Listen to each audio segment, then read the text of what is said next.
बहू मनीषा चाय लेकर हॉल में आती है, जहाँ पर उसकी सास टीवी में संगीत का रियलिटी शो देख रही है। मम्मी जी आपकी चाय। हाँ बहू रख दो। तुमने देखा इस लड़की को कितना अच्छा गाना आता है, ऐसा लगता है इसकी आवाज सुनते ही रहो। हाँ मम्मी जी मैंने सुना है इसको, इसकी आवाज बहुत अच्छी है। तुम भी तो पहले संगीत सीखा करती थी ना बहू। हाँ मम्मी जी मैंने भी पहले संगीत सीखा था, लेकिन शादी के बाद सब छूट गया। अब तो समय ही नहीं मिलता।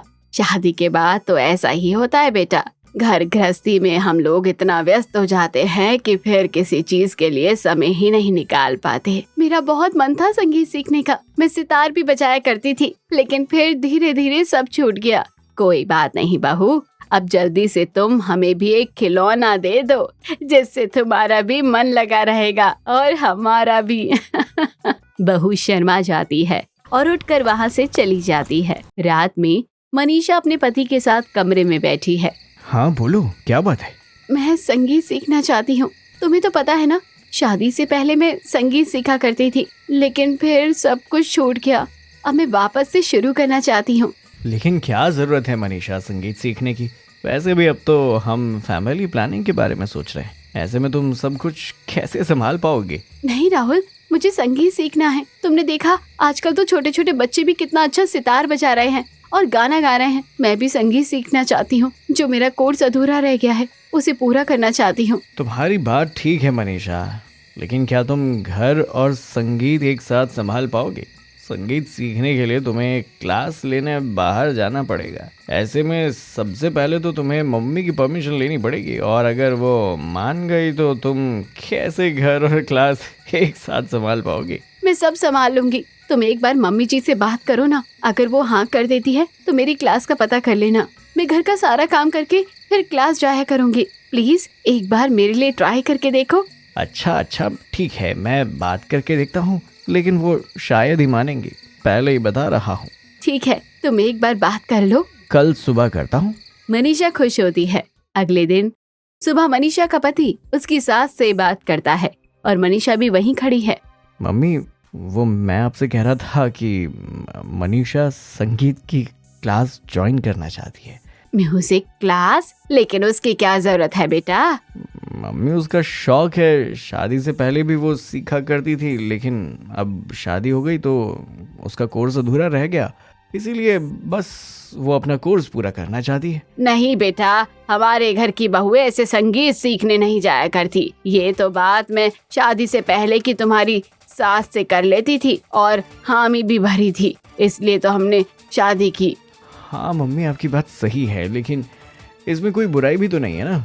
अगर वो सीखना चाहती है तो उसे सीखने दो। वैसे भी दिन भर घर में क्या ही करती है, इसी बहाने कुछ सीख लेगी। घर में बहुत काम होते हैं बेटा करने के लिए, और वैसे भी अब तुम्हारी शादी को इतना टाइम हो गया है, अब तो घर में बच्चा आ जाना चाहिए, उसके बारे में सोचो और ये संगीत वंगीत छोड़ो। मम्मी जी, बच्चा तो जब होना होगा हो जाएगा, लेकिन उसके लिए मैं अपना सपना नहीं छोड़ सकती ना। टीवी में तो दूसरों को देखकर आप उनकी इतनी तारीफें करती हैं, और जब आपकी बहू खुद की बहू सीखना चाहती है तो आप मना कर रही हैं। मना कर रही हूँ क्योंकि मुझे पता है सब कुछ एक साथ संभालना मुश्किल होता है। बहू, घर का पूरा काम भी तुम्हें ही करना है, उस पर से मेरी भी तबीयत आए दिन खराब ही रहती है।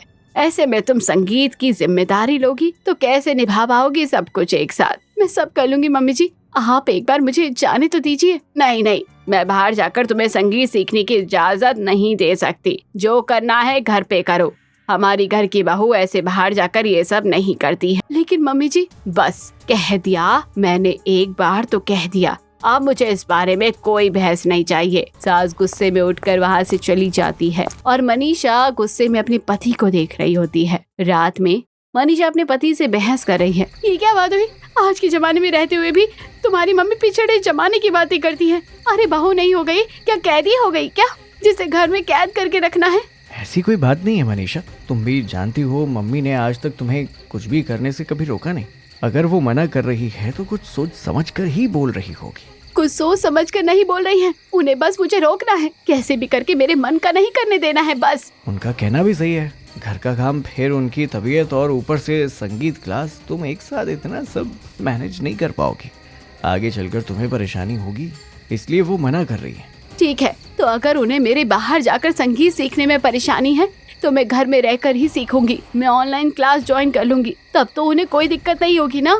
ऑनलाइन तुम क्या ही सीख पाओगी मनीषा, ऑनलाइन तो बस पैसे लूटने का काम करते हैं, इन चक्करों में मत पड़ो। मैंने कुछ लोगों से बात की है जो ऑनलाइन संगीत सिखा रहे हैं, मैं भी वही क्लास ज्वाइन करूंगी। दिन में 2 घंटा वो ऑनलाइन संगीत सिखाते हैं, मैं उसी के जरिए संगीत सीखूंगी। तुम बहुत जिद्दी हो मनीषा, तुम्हें कोई बात समझ नहीं आती है। ठीक है, तुम ऑनलाइन क्लास का पता करो और मुझे बताओ, अगर ठीक रहा तो तुम ऑनलाइन सीख लेना। पति की बात सुनकर मनीषा खुश हो जाती है। अगले दिन मनीषा मोबाइल लेकर अपने पति के पास जाती है। सुनो ना, ये देखो, इस क्लास के बारे में पता किया है और इस पर जितने लोगों ने कमेंट किया है ना, उनसे भी बात की है। ये बहुत अच्छी सिंगिंग सिखाते हैं। मुझे तो ये ऑनलाइन क्लास का सिस्टम कुछ समझ ही नहीं आता है मनीषा, आधे से ज्यादा तो ये लोग फ्रॉड होते हैं, बस पैसे लूटने का काम करते हैं। नहीं, इस क्लास में ऐसा नहीं है। ये लोग 15 दिन तक फ्री डेमो क्लास देते हैं, उसके बाद अगर जमता है तो फीस जमा करनी पड़ती है। मैं सोच रही हूँ इसी क्लास को ज्वाइन कर लेती हूँ। ठीक है, तुम देख लो अपने हिसाब से, बस किसी फ्रॉड में मत फंस जाना, सावधानी से करना जो भी करना है। तुम्हें तो हर बात ही गलत नजर आती है राहुल, कोई स्कैम थोड़ी ना है। ये अच्छी क्लास है, मैं कल से ही इसी को ज्वाइन कर रही हूँ। राहुल कोई जवाब नहीं देता और मनीषा खुश हो जाती है। अगले दिन मनीषा ने क्लास ज्वाइन कर ली है। वो अपनी रूम में मोबाइल लेकर हेडफोन लगा कर बैठी हुई है और क्लास ले रही है। ओके सर, कल मैं रियाज करके आऊंगी और आपको सुर लगा कर दिखाऊंगी। मनीषा की क्लास खत्म हो जाती है और वो बहुत खुश होती है। तभी उसका पति ऑफिस से घर आता है। मनीषा कहाँ गई? एक कप चाय तो पिला दो। बस अभी बना कर लाती हूँ। मनीषा खुशी खुशी चाय लेकर अपने पति के पास आती है। क्या बात है, बहुत खुश लग रही हो। आज मैंने क्लास ज्वाइन की थी, सर ने बहुत अच्छा सिखाया। मुझे बहुत अच्छा लग रहा है कि मैं फिर से संगीत सीख पाऊंगी। ये तो अच्छी बात है, कम से कम तुम्हें बाहर नहीं जाना पड़ेगा, लेकिन थोड़ा सावधानी से। हाँ, मैंने पूरी सावधानी रखी है, तुम चिंता मत करो। बस मैं जब फीस मांगू तब मेरी फीस दे देना। ओके देवी जी, आप जब बोलेंगी आपकी फीस हाजिर हो जाएगी। मनीषा खुश हो जाती है। अगले दिन मनीषा क्लास ज्वाइन करने ही वाली होती है कि तभी उसके सर का एक मैसेज आता है, जिस पर क्लिक होते ही मैसेज में लिखा होता है कि इस लिंक पर क्लिक करके क्लास ज्वाइन करना है। मनीषा तुरंत उस लिंक पर क्लिक कर देती है और अचानक उसका मोबाइल बंद हो जाता है। मनीषा को कुछ समझ नहीं आता। अरे, ये फोन क्यों बंद हो गया? मनीषा फिर से अपना फोन ऑन करती है और उसके बाद एक बैंक से मैसेज आता है कि उसके अकाउंट से सारे पैसे निकाल लिए गए हैं। वो घबरा जाती है। हे भगवान, ये क्या हुआ? अकाउंट से सारे पैसे कहाँ चले गए? शायद राहुल ने निकाले होंगे। घबराते हुए मनीषा राहुल को फोन करती है। कुछ देर बाद राहुल घबराता हुआ घर आता है। मनीषा को आवाज लगाता है। उसकी सास वहीं मौजूद है। मनीषा, कहाँ हो तुम? राहुल, वो पैसे तुम ही ने निकाले ना अकाउंट से? नहीं, मैंने कोई पैसे नहीं निकाले मनीषा। तुम्हें पता है तुम्हारा पूरा अकाउंट खाली हो गया है। पूरे 2 लाख रुपए थे, लेकिन अब 1 रुपए भी नहीं है। क्या? तुमने नहीं निकाले? तो फिर किसने निकाले? हुआ क्या था, मुझे पूरी बात बताओ। मुझे अपनी क्लास ज्वाइन करना भी, मुझे मेरे सर ने एक लिंक भेजी थी और कहा कि इस लिंक पर क्लिक करके क्लास ज्वाइन करना है। जैसे ही मैंने लिंक पर क्लिक किया, मेरा फोन बंद हो गया और जब मैंने फोन चालू किया तो मेरे पास बैंक अकाउंट से मैसेज आया कि मुझे लगा शायद तुमने निकाले होंगे और मैंने तुम्हें कॉल किया। ओह माय गॉड, हो गया तुम्हारे साथ स्कैम। मैंने कहा था ना कि ऐसे ही किसी ऑनलाइन क्लास को ज्वाइन मत करना। आजकल बहुत सारे स्कैम और फ्रॉड चल रहे हैं। जिस लिंक पर तुमने क्लिक किया, उस लिंक से तुम्हारा पूरा फोन हैक हो गया और तुम्हारे बैंक अकाउंट का पासवर्ड उन लोगों के पास चला गया और उन्होंने पैसे तुम्हारे अकाउंट से अपने अकाउंट में ट्रांसफर कर लिए। तुम्हें कितनी बार समझाया था मनीषा कि सावधानी रखना। क्या पूरे पैसे चोरी हो गए? हे भगवान, तुम्हें कहा था ना बहू, इस संगीत के चक्कर में मत पड़ो।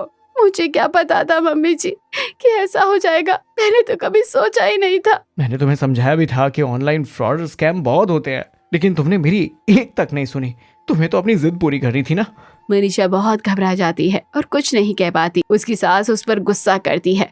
मेरे मना करने के बाद भी तुमने संगीत की क्लास ज्वाइन करी मनीषा। देख लिया अब तुम्हारी जिद का नतीजा। तुम्हारे संगीत के चक्कर में इतना बड़ा नुकसान जो हो गया है। संगीत सीखने में कोई बुराई नहीं है मम्मी, लेकिन कहाँ से सीख रहे हैं, कौन सिखा रहा है, भरोसे वाला इंसान है या नहीं, ये देखना जरूरी है। ऑनलाइन आजकल इसी तरह के फ्रॉड और स्कैम हो रहे हैं जो लिंक भेजकर आपका फोन हैक कर लेते हैं और आपके सारे पासवर्ड उनके पास चले जाते और वही मनीषा के साथ हुआ। आप लोग मुझे माफ कर दीजिए, मुझसे बहुत बड़ी गलती हो गई है। मुझे नहीं पता था कि ऐसा कुछ हो जाएगा। मेरी लापरवाही के चक्कर में इतना बड़ा नुकसान हो गया। प्लीज मुझे माफ कर दीजिए। मनीषा रोने लगती है। ठीक है, जो हुआ सो हुआ, लेकिन आगे से ध्यान रखना, किसी भी अनजान लिंक पर क्लिक मत करना और कभी भी अपना OTP शेयर मत करना। ठीक है। मैं पुलिस स्टेशन में इस फ्रॉड के खिलाफ कंप्लेंट करवा कर आता हूँ। राहुल वहाँ से चला जाता है और उसकी माँ और उसकी पत्नी दोनों चिंता में हैं। कहानी भी यहीं खत्म होती है। हर रोज एक नई कहानी देखने के लिए चैनल को सब्सक्राइब करें और बेल आइकन दबाना ना भूलें। सुनैना, मेरा वॉलेट नहीं मिला। तुमने मेरा वॉलेट देखा है क्या कहीं? नहीं अर्जुन, मैंने तो नहीं देखा। यहीं कहीं होगा, मिल जाएगा। इतनी देर हो गई ढूंढते ढूंढते, लेकिन मिल ही नहीं रहा है और मुझे ऑफिस जाने में भी देरी हो रही है। सुनैना कमरे में अर्जुन का वॉलेट ढूंढ रही होती है कि तभी उनकी नौकरानी चंपा भी वहाँ आ जाती है और तुरंत वॉलेट ढूंढकर अर्जुन को दे देती है। अरे साहब, ये है तो आपका वॉलेट, लीजिए, और साथ में आपका ये रुमाल भी है। अरे वाह, मिल गया। थैंक यू चंपा। ठीक है साहब जी। अच्छा चलो, मैं ऑफिस चलता हूँ, शाम को मिलते हैं। ठीक है चंपा। मैं आज आपकी पसंद का खाना बनाऊंगी। अरे मेरे पति मुझे ही बाय बोल कर नहीं गए, बल्कि मेरी जगह नौकरानी को बाय बोल कर गए हैं। क्या इन्हें मैं दिखाई नहीं दी? आने दो, आज शाम को अच्छे से खबर लेती हूँ इनकी तो। क्या हुआ दीदी जी, आप इतनी गुस्से में क्यों हैं? कुछ नहीं हुआ, तुम अपने काम पर ध्यान दो। ठीक है दीदी, शाम को खाने पर। वाह चंपा, आज तो तुमने कमाल ही कर दिया। आज खाना बहुत लजीज बना है, मन कर रहा है खाना बनाने वाले के हाथ ही चूम लूं। थैंक यू साहब जी। ओ माय हस्बैंड, तारीफ कुछ ज्यादा नहीं हो गई? खाना रोज की तरह ही बना है। तुम्हें इसमें ऐसा क्या खास नजर आ गया कि तुम हाथ चूमने को तैयार हो? लगता है तुम नाराज हो गई। देख रहे हैं आप मम्मी जी, इन्होंने तो तारीफ के पुल बांध दिए चंपा के लिए। हाँ हाँ, देख रही हूँ, सब देख रही हूँ। खैर तू भी ज्यादा नाराज मत हो। तुझे भी ऐसी तारीफें सुननी हो तो कल का खाना तू बना ले बहू। हाँ माँ जी सही कह रही है, कल का खाना तुम बना लो। अगर मुझे खाना बनाना होता तो हम अपने घर में चंपा को क्यों रखते? ये बात भी सही है। अरे अब बातों को छोड़ो और खाना खाओ। चंपा, जरा गर्मा गर्म फुलके तो लेकर आ। अभी लेकर आती हूँ। अगले दिन अर्जुन ऑफिस से जल्दी आ जाता है और सीधा किचन की तरफ जाता है। किचन में चंपा दूसरी तरफ मुंह करके खड़ी हुई थी। अर्जुन मौका पाकर चंपा के पीछे से गले लग जाता है और तभी किचन में सुनैना आ जाती है। सुनो चंपा, एक ग्लास पानी तो देना। हे भगवान, अर्जुन तुम यहाँ इस हाल में? क्या हो रहा है मेरे घर में? अर्जुन, मुझे तुमसे ये उम्मीद नहीं थी। अरे नहीं नहीं सुनैना, तुम मुझे गलत समझ रही हो। ऐसा कुछ नहीं है जैसा तुम सोच रही हो। मैंने सब अपनी आंखों से देखा है, कैसे तुमने चंपा के गले में अपनी बाहें डाल रखी थी। एक बार मेरी पूरी बात तो सुन लो। मैं तो यहाँ तुम्हें सरप्राइज देने आया था, मुझे नहीं पता था कि ये चंपा है। बकवास बंद करो। तुम्हें चंपा में और मुझ में कोई फर्क नजर नहीं आता क्या? चंपा का मुंह दूसरी तरफ था, इसीलिए गलतफहमी हो गई। भरोसा करो मुझ पर। आप पर भरोसा नहीं है मुझे। मुझ पर नहीं है तो तुम चंपा से खुद ही पूछ लो। हाँ दीदी जी, साहब जी की इसमें कोई गलती नहीं है। साहब ने गलती से मुझे आप समझ लिया था। देखा, अब तो मुझे माफ कर दो। ठीक है, मगर आज के बाद ऐसी गलती दोबारा नहीं होनी चाहिए। आज के बाद ऐसी गलती मैं सपने में भी नहीं करूंगा सुनैना। ये सब देखने के बाद सुनैना अर्जुन को माफ तो कर देती है, मगर सुनैना का अपने पति को लेकर शक और ज्यादा बढ़ जाता है और वो दिन रात अपने पति पर नजर रखना शुरू कर देती है। एक दिन सुनैना चंपा को बुरी तरह डांटना शुरू कर देती है और तभी वहाँ अर्जुन की भी एंट्री हो जाती है। तेरी हिम्मत भी कैसे हुई ये सब करने की? तुझे पता भी है उसकी कीमत कितनी है? मुझे माफ कर दो दीदी जी, आगे से नहीं होगा। ये सब क्या हो रहा है? सुनैना, तुम इतनी बुरी तरह से चंपा को क्यों डांट रही हो? आप जानते हैं चंपा ने आज क्या किया? आज इसने मेरा परफ्यूम चुरा कर लगाया है, और वो भी ऐसा वैसा परफ्यूम नहीं, बल्कि पेरिस से आया हुआ मेरा फेवरेट परफ्यूम। क्या सिर्फ एक परफ्यूम के लिए तुम चंपा को इतना डांट रही हो? तुम्हारा दिमाग तो ठीक है? ये आप क्या कह रहे हैं? एक तो उसने गलती की है और आप उल्टा मुझे ही सुना रहे हैं। तो सिर्फ एक परफ्यूम के लिए इतना बड़ा बखेड़ा खड़ा करना ठीक है क्या? मुझे तुमसे बात ही नहीं करनी। एक दिन चंपा छुट्टी पर थी, जिसकी वजह से घर के सारे काम सुनैना को ही करने पड़े थे। शाम को खाने पर अर्जुन चंपा को आवाज लगाता है। चंपा, खाना लगा दो। आज चंपा नहीं आई है, आज वो छुट्टी पर है। क्या चंपा नहीं है? सब ठीक तो है? वो ठीक है? हाँ सब ठीक है, आपको उसकी इतनी चिंता करने की जरूरत नहीं है। अच्छा ठीक है, मगर ये क्या हालत बना रखी है तुमने अपनी? शक्ल तो देखो तुम अपनी।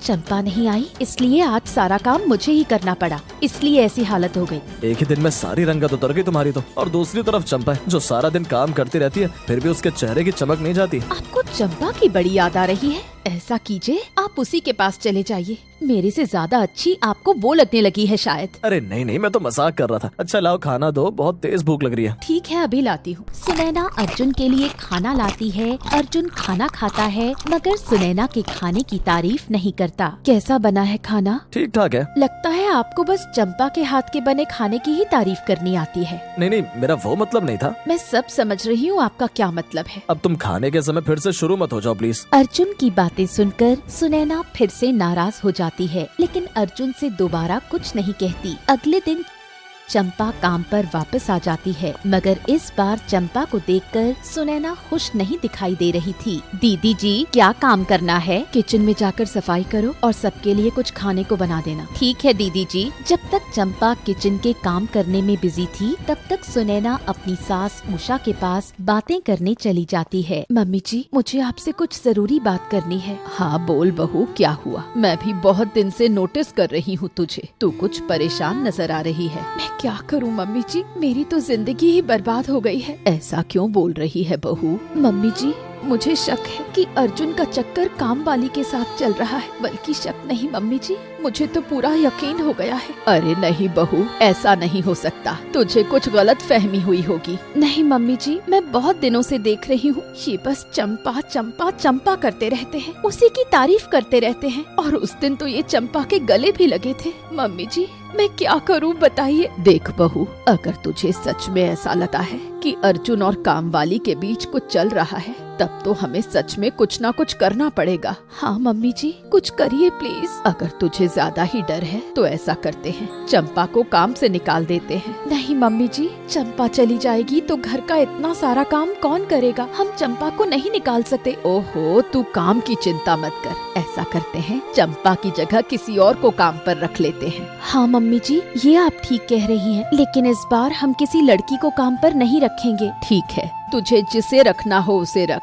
घर का काम होने से मतलब है बस। ठीक है मम्मी जी। और हाँ, थैंक यू मम्मी जी, मुझे इस मुसीबत से बचाने के लिए। इसमें थैंक यू की क्या बात है, तू बस खुश रह बहू। तेरी सास के होते हुए तुझे चिंता करने की कोई जरूरत नहीं है। इस बातचीत के बाद सुनैना का मन हल्का होता है और वो घर के लिए कोई दूसरा नौकर ढूंढना शुरू कर देती है। एक दिन रोज की तरह अर्जुन चंपा को खाने के लिए आवाज लगाता है। चंपा, खाना लगा दो मेरे लिए। तभी उसके बराबर में बैठी सुनैना बोल पड़ती है, चंपा नहीं किशन, किशन बोलिए। क्या मतलब? कौन किशन? और चंपा कहाँ गई? मैंने चंपा को काम से निकाल दिया है और उसकी जगह आज से किशन घर पर काम करेगा। क्या? लेकिन तुमने चंपा को क्यों निकाला? इससे आपको क्या मतलब? आज खाना आपको किशन बना कर देगा और किशन भी बहुत अच्छा खाना बनाता है, एक बार खाकर तो देखिए। मगर चंपा। आखिरी बार कह रही हूँ अर्जुन, आज के बाद अगर तुमने चंपा का नाम दोबारा इस घर में लिया तो मैं इस घर को छोड़कर चली जाऊंगी। अरे तुम फिर नाराज हो गई। अच्छा सॉरी यार। उस दिन के बाद से सुनैना के घर में चंपा की कहानी हमेशा हमेशा के लिए खत्म हो जाती है।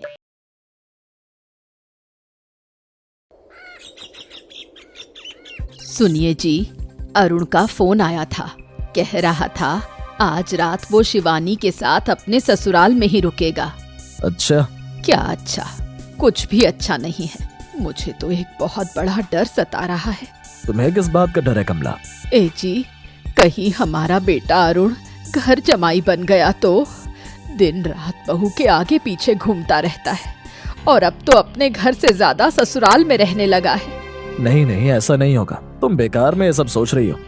मैं भी तो यही चाहती हूँ कि ऐसा ना हो। देखिए जी, इस बार अरुण घर आए तो थोड़ा सख्ती से समझा देना उसे और उसका ससुराल जाना कम करवा देना। वैसे तो ऐसा नहीं होगा, लेकिन अगर तुम कहती हो तो मैं उसे समझा दूंगा। जहाँ एक तरफ कमला को अपने बेटे के घर जमाई बनने की चिंता हो रही थी, वहीं दूसरी तरफ अर्जुन अपने ससुराल में मौज में दिन गुजार रहा था। बेटा, आज तुम क्या खाओगे? जो तुम कहोगे खाने में वही बना लेंगे। नहीं तो ऐसा करते हैं, आज बाहर खाना खा लेते हैं, क्यों?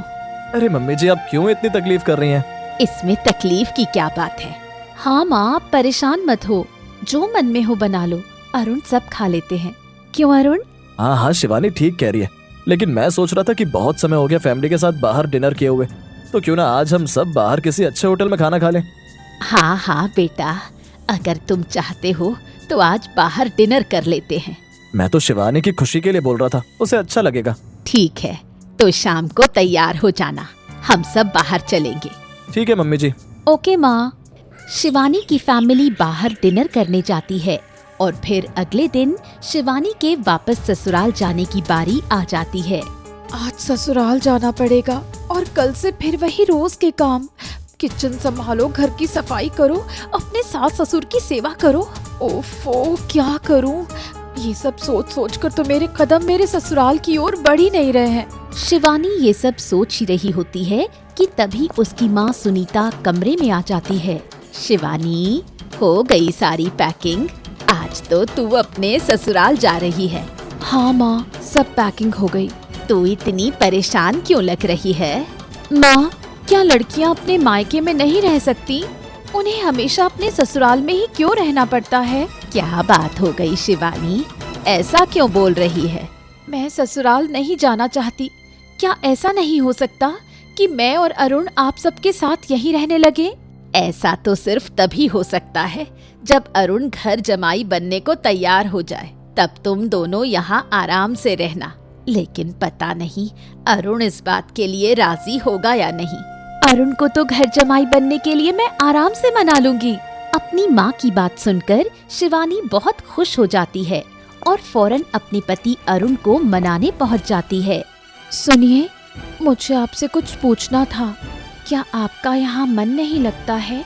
क्या माँ ने आपकी खातिरदारी में कभी कोई कमी की है? नहीं, उन्होंने कोई कमी नहीं की और मेरा मन भी यहाँ लग जाता है। मगर तुम ऐसे क्यों पूछ रही हो?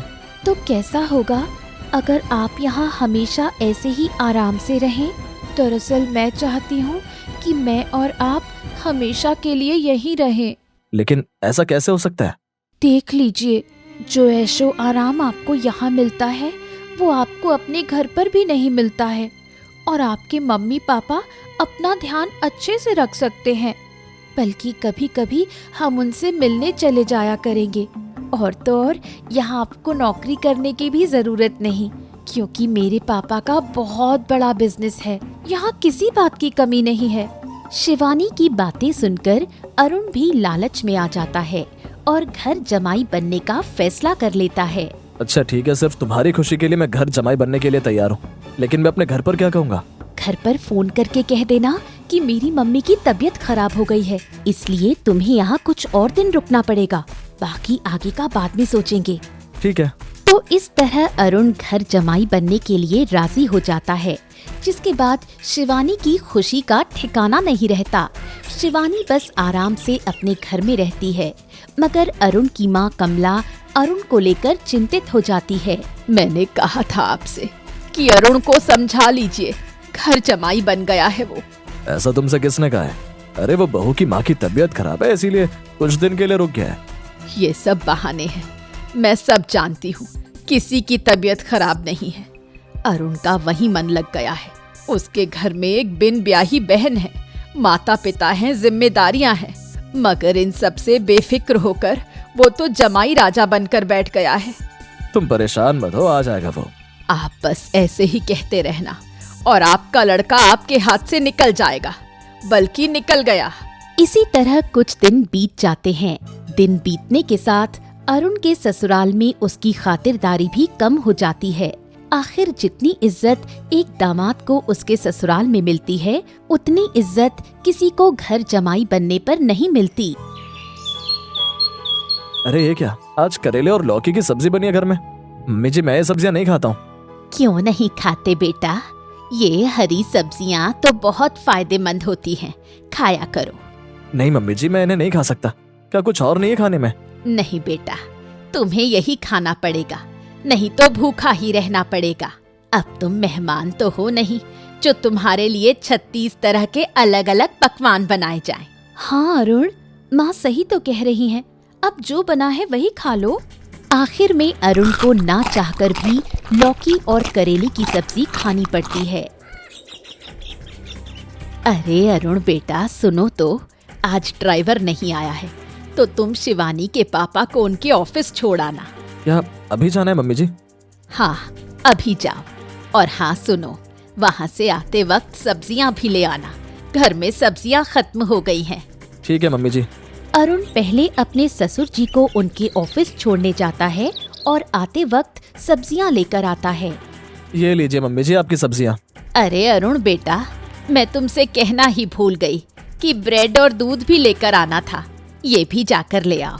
मम्मी जी अब किसी और से मंगवा लीजिए ना।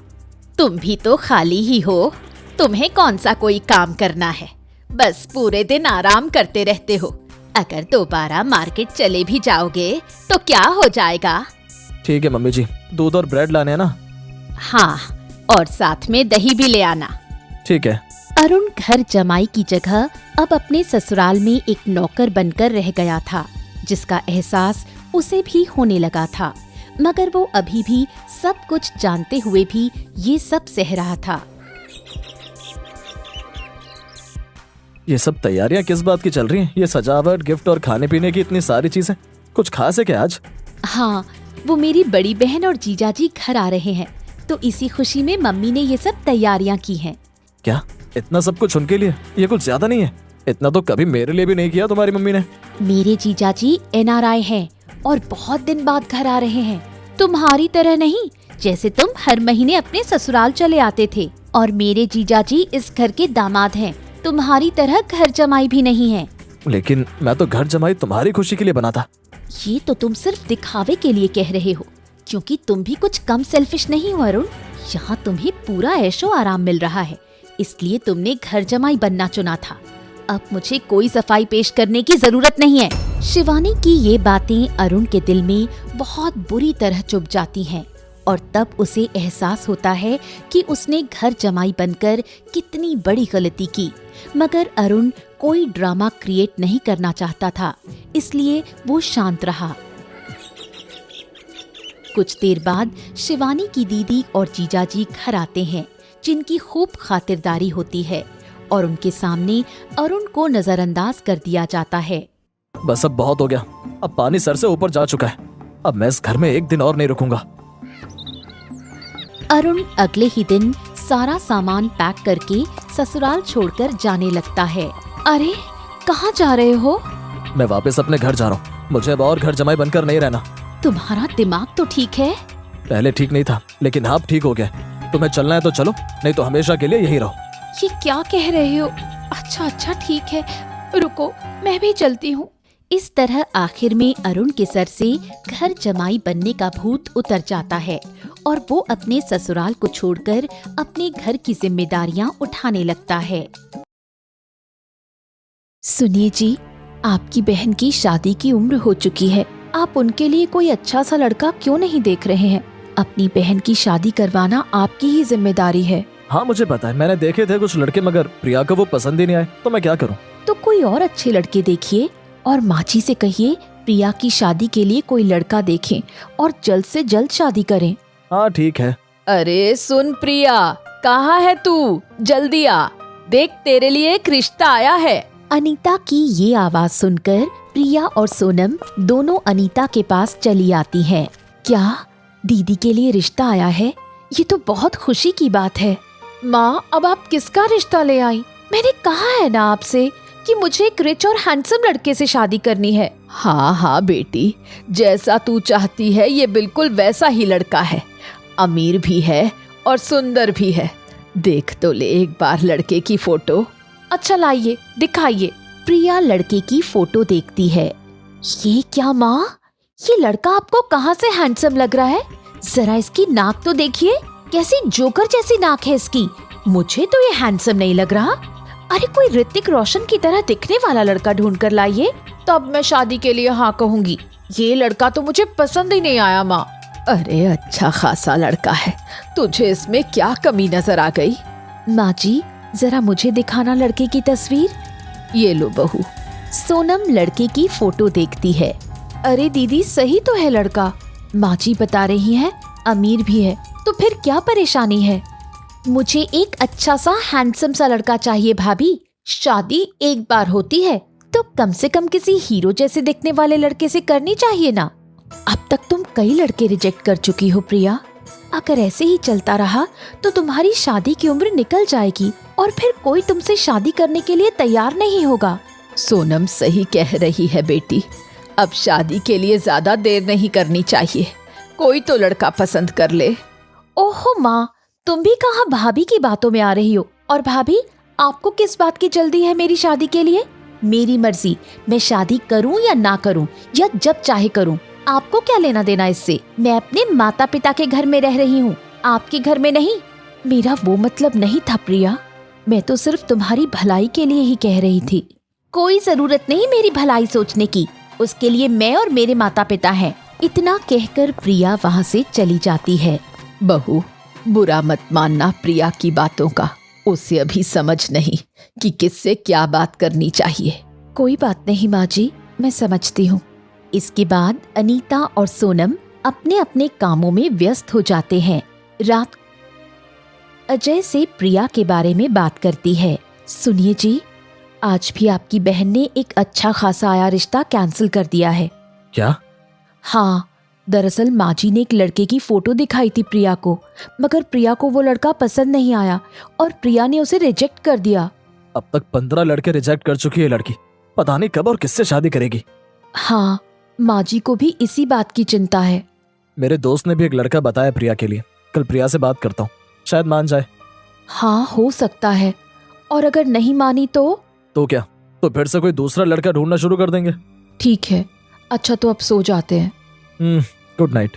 अगले दिन अजय प्रिया को एक लड़के के बारे में बताता है। उसकी फोटो वो अपने फोन से ही उसे दिखाता है।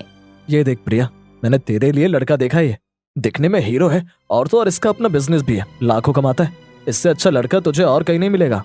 वैसे लड़का तो ठीक ठाक लग रहा है भैया। अच्छा तो बता फिर, इसे घर बुला लो रिश्ते की बात पक्की करने के लिए। हाँ भैया। अरे वाह, आखिरकार तो शादी के लिए मान ही गई। सच में ये लड़का और इसका परिवार बहुत अच्छा है, तू यहाँ खुश रहेगी। तेरा ध्यान रखने के लिए बहुत लोग होंगे यहाँ। बहुत लोग होंगे? इसका क्या मतलब हुआ भैया?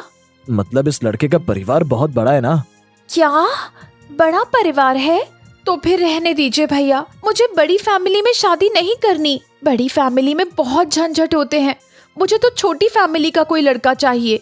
अरे जैसा तू चाहती है, लड़का तो वैसा ही है, हैंडसम भी है और रिच भी। बस फैमिली तो बड़ी है, मगर उससे तुझे कोई तकलीफ नहीं होगी, सब लोग बहुत अच्छे हैं। नहीं भैया, मुझे यहाँ शादी नहीं करनी। ये तेरा आखिरी फैसला है? हाँ भैया। तो ठीक है, आज के बाद मैं तेरे लिए कोई रिश्ता नहीं देखूंगा। अब से तू ही ढूंढना अपने लिए कोई लड़का। ठीक है भैया, आप नहीं ढूंढेंगे तो क्या मुझे लड़का नहीं मिलेगा? हाँ तो ढूंढ लेना खुद ही। इसके बाद अजय वहाँ से गुस्से में चला जाता है। जब ये खबर प्रिया की माँ को पता चलती है तो वो प्रिया को समझाने उसके पास आते हैं। बेटा, मैंने कुछ सुना अजय से। क्या तूने एक छोटी सी बात पर इतना अच्छा रिश्ता ठुकरा दिया? हाँ माँ, ये आपके लिए छोटी बात होगी, मेरे लिए नहीं। ये तूने सही नहीं किया प्रिया। जाकर अपने भाई से माफी मांग और इस रिश्ते के लिए हाँ कह दे। नहीं माँ, मैं ऐसा कुछ नहीं करने वाली। तो ठीक है, अब बैठी रहना अपनी जिद और घमंड को लेकर। अब से मैं भी तेरे लिए कोई लड़का नहीं देखने वाली। जब घर पर कुंवारी बैठी रहेगी तब अकल आएगी तुझे। इतना कहकर अनीता वहाँ से चली जाती है। प्रिया को समझाकर सभी लोग हार मान चुके थे, मगर प्रिया ना अपना घमंड छोड़ रही थी और ना ही जिद, और प्रिया को इसी जिद का अंजाम बुरी तरह भुगतना भी पड़ा। देखते ही देखते साल बीत गए और प्रिया की उम्र 35 के पार हो चुकी थी। अब तो दूर दूर तक प्रिया के लिए कोई रिश्ता आसपास भी नहीं फटक रहा था। अब प्रिया का मन था शादी के लिए और अब प्रिया को एक भी लड़का नहीं मिल रहा था। एक दिन, भाभी, क्या आपको आपकी ननद की चिंता नहीं है? ऐसे क्यों पूछ रही हो तुम? आप मेरे लिए कोई रिश्ता नहीं ढूंढ रही? क्या मेरा घर में ऐसे कुंवारी बैठे रहना आपको अच्छा लगता है? नहीं तो प्रिया, मगर क्या करें, तुमने ही तो सभी लड़कों को रिजेक्ट किया है और ये उसी का नतीजा है जो आज तुम यहाँ कुंवारी बैठी हो। अगर उस समय शादी कर लेती तो अब तक तो तुम्हारे बच्चे भी स्कूल जाने लगते। तो क्या आप कुछ नहीं हो सकता? आप कोई भी लड़का ले आइए, मैं शादी के लिए मना नहीं करूंगी। अब तो मुश्किल है प्रिया, अजय भी तुमसे नाराज है, तो फिर माँ को कहिए ना आप कि मेरे लिए कोई लड़का ढूंढे। अच्छा ठीक है, मैं एक बार बात करके देखती हूँ। सोनम अपनी सास के पास जाती है। माँ जी, प्रिया दीदी के लिए कोई रिश्ता ढूंढिए ना। घर में बिन ब्याही लड़की का होना समाज में अच्छा नहीं माना जाता। मैं कहाँ देखूं अब? मैं तो उसके लिए लड़के देख देख कर थक गई, मगर वो मना करते करते नहीं थकी। अब वो मना नहीं करेंगी माँ जी। मगर अब रिश्ते कहाँ मिलते हैं, लड़की की उम्र जानते ही सब मना कर देते हैं। हाँ ये तो है माँ जी, फिर भी कोशिश करते रहिए माँ जी। अब प्रिया को शादी करने की जल्दी थी, मगर अब उसके लिए रिश्ते मिलना ही बंद हो गए थे। एक दिन पड़ोस के शर्मा जी हमारी बेटी के लिए एक रिश्ता बता रहे थे। कह रहे थे उम्र ज्यादा है लड़के की, आपकी बेटी प्रिया के लिए ठीक रहेगा। क्या मेरे लिए रिश्ता आया है? हाँ कर दीजिए फिर। अरे पूरी बात तो सुन ले। लड़के की एक छोटी सी दुकान है, थोड़ी तोंद निकली हुई है, मूछें भी रखता है और बड़ा परिवार है। क्या माँ जी, ऐसे लड़के से हम प्रिया दीदी की शादी कैसे करवा सकते हैं? कोई बात नहीं, मुझे ये रिश्ता मंजूर है। आज जैसे तैसे ये रिश्ता आया है, अगर ये भी हाथ से निकल गया तो क्या पता मैं हमेशा के लिए घर में कुंवारी न बैठी रह जाऊं। ये भी बात ठीक कह रही है तू। तो फिर बताओ क्या करना है? अब जब प्रिया राजी है तो शादी करा ही देते हैं। हाँ, अगर प्रिया दीदी को मंजूर है तो क्या बुराई है। हाँ माँ, अब ज्यादा देर मत करिए। आखिर में प्रिया ऐसे इंसान से शादी के लिए राजी हो जाती है जैसा उसे कभी चाहिए ही नहीं था, मगर कुंवारी रह जाने के डर से प्रिया मजबूरन शादी के लिए हाँ कर ही देती है और प्रिया की शादी उससे 10 साल बड़े आदमी से हो जाती है।